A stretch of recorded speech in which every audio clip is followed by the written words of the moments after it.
वैसे तो इस एग्जांपल का डायग्राम दिया हुआ है, फिर भी हम खुद बनाने की कोशिश करते हैं। Two tangents TP and TQ are drawn to a circle. ठीक है, तो एक सर्कल हमें दिया हुआ है और दोनों ही जो टेंजेंट्स हैं वो टी पॉइंट से स्टार्ट हो रहे हैं, है ना? यानी कि एक एक्सटीरियर पॉइंट है, क्योंकि सर्कल के ऊपर मैं पॉइंट रखूँ या सर्कल के अंदर रखूँ तो टेंजेंट तो बनेगी नहीं। सर्कल के अंदर रखूँगा तो सेकंड बन जाएगी और सर्कल के ऊपर रखूँगा तो टेंजेंट बन जाएगी, है ना? टेंजेंट तो मतलब उससे भी बन जाएगी, लेकिन टी 2 टेंजेंट्स की बात कर रहा है वो, तो एक अगर मैं टी पॉइंट इसके ऊपर कर दूँ तो उससे तो एक ही टेंजेंट निकलेगी, लेकिन ये तो 2 टेंजेंट्स की बात कर रहा है ना? इसका मतलब पॉइंट जो है वो एक्सटीरियर है, ठीक है? तो ये आ गया। अब यहाँ से टीपी एंड टीक्यू 2 टेंजेंट्स बनानी है, तो एक ये बना दी और एक ये बना दी। प्रॉपर डायग्राम अभी बाद में मैं शेयर करता हूँ। ये आ गया टीपी और टीक्यू। उसके बाद क्या कह रहा है, to a circle with centre O. अच्छा, यहाँ लिखा ही हुआ उसने from an external point T, तो टी पॉइंट बाहर ही है। तो प्रूव करना है P T Q. P T Q angle कौन सा है, ये वाला, is equal to twice of angle of O P Q. O P Q कौन सा है, ओ पी क्यू है ये वाला, ओ पी क्यू, ये वाला। तो जो प्रूव करना है वो मैंने फिर से लिख दिया यहाँ पे, टू प्रूव। अब ये एंगल के नेमिंग की वजह ना, इनकी जगह नंबर यूज़ करोगे तो बड़ा ईज़ी हो जाता है क्वेश्चन सॉल्व करना।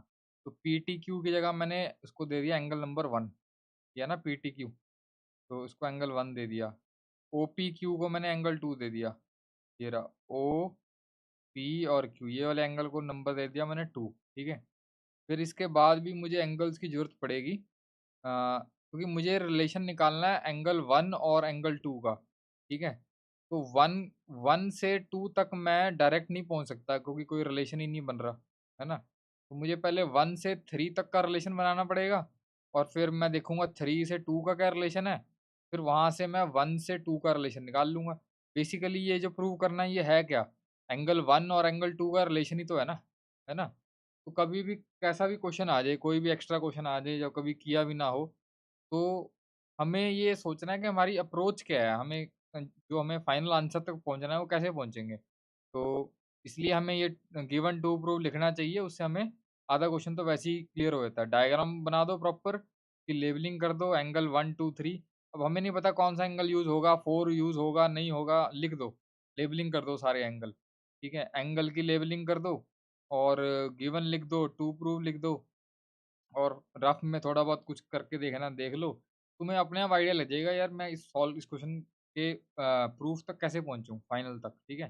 तो मैंने जो इसमें ट्रिक बताई है वो क्या बताई है, ट्रिक क्या बोल लो या कुछ भी बोल लो, हर क्वेश्चन अप्रोच बोलेंगे वैसे तो, कि हर क्वेश्चन में यही अप्रोच होनी चाहिए कि मुझे फर्स्ट से सेकंड एंगल तक पहुँचना है, इसका रिलेशन निकालना है। तो मैं फर्स्ट से किस एंगल तक पहुँच सकता हूँ, अगर मैं 3 तक पहुँच जाऊँ, फर्स्ट और 3 का कोई रिलेशन निकाल दूँ और 3 और 2 का कोई रिलेशन निकाल दूँ, तो 1 और 2 का रिलेशन अपने आप बन जाएगा, है ना? जैसे 1 जो है वो 3 का फ्रेंड है, 3 जो है वो 2 का फ्रेंड है, तो यानी 1 और 2 भी तो आपस में फ्रेंड होंगे ना फिर। तो ऐसे करके कुछ हमें करना है, ठीक है? अब आगे मैंने गिवन में लिख दिया TP and TQ are the 2 tangents, ठीक है? TP and TQ. तो अभी हमने थ्योरम 10.2 की थी, उसमें हमने किया था कि अगर एक सर्कल है और एक एक्सटर्नल पॉइंट है, तो उसी पॉइंट से अगर हम 2 टेंजेंट्स बनाते हैं, तो उन दोनों टेंजेंट्स की लेंथ इक्वल होती है ना? P Q is equal to P R, ये किया था अभी हमने थ्योरम में, तो मैंने वही लिखा है। अब 10.2 तो हमें याद नहीं रहेगा, तो हम लिखेंगे using theorem we know that two tangents drawn from same external point to the circle are equal, ठीक है?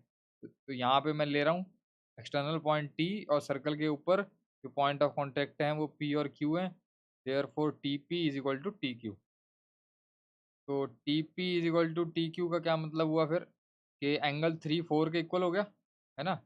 बेसिकली मैं करने की क्या कोशिश कर रहा हूँ, मैं पहले 1 और 3 का रिलेशन निकाल लूँगा और पहले 1 3 4 तीनों का रिलेशन निकाल लूँगा, फिर उसमें से 4 खत्म कर दूँगा, ठीक है? क्योंकि मैं यहाँ पे 4 और 3 का रिलेशन भी निकाल चुका हूँ।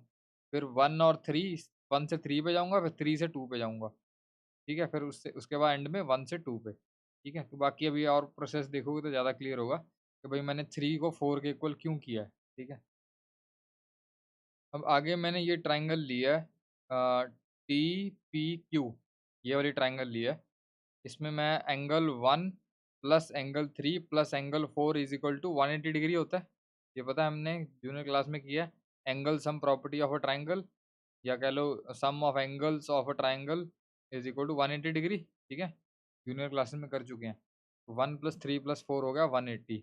अब मुझे इस केस में जो मुझे प्रूव करना था वो क्या करना था?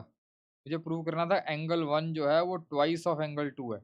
यानी 1 एंगल चाहिए मुझे और एंगल 2 भी चाहिए। तो यानी 1 तो मुझे चाहिए, इसको मैं कुछ नहीं कर सकता।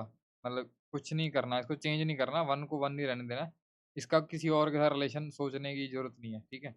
तो अब क्योंकि मुझे पता है कि 3 से मैं 2 तक जा सकता हूँ, क्योंकि ये रेडियस है और ये टेंजेंट है, तो 2 और 3 का रिलेशन है।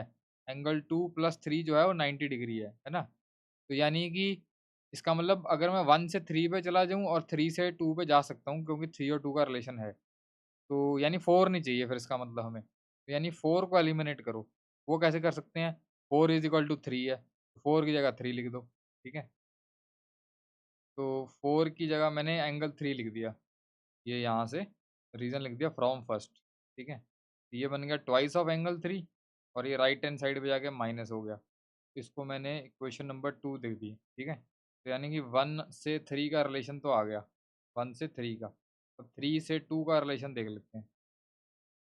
अब हमने एक थ्योरम की थी कि जैसे जो रेडियस होता है, रेडियस हमेशा टेंजेंट के परपेंडिकुलर होता है। ये टेंजेंट है ना, तो चाहे तो आगे प्रोड्यूस कर सकते हैं, लेकिन इस केस में ज़रूरत नहीं है। तो यानी कि ये जो ओपी है, ओपी जो है वो टीपी के परपेंडिकुलर होगा, है ना? तो ये लिख दिया मैंने। Since radius is perpendicular to tangent using theorem, तो OP is perpendicular to TP. तो इसका मतलब क्या हुआ? अगर ये इसके परपेंडिकुलर है, तो इसका मतलब ये हुआ कि ये एंगल 90 का होगा फिर, है ना? इधर वाला भी और इधर वाला भी। इधर वाला तो चाहिए नहीं हमें, लेफ्ट साइड वाला चाहिए। तो यानी कि ये एंगल 90 का हो गया, इसका मतलब एंगल 2 + 3 90 हो गया, है ना? तो ये लिख दिया मैंने 2 + 3 = 90। अब यहाँ से मैं एंगल 3 निकाल रहा हूँ। अब तो एंगल 2 को उधर ले गया, तो यानी 3 और 2 का रिलेशन आ गया, है ना? मैंने स्टार्टिंग बताया था ना, 1 से 3 में गए, ये गए 1 से 3 में, और अब हम 3 से 2 में जा रहे हैं। तो ये आ गया 3 से 2 में।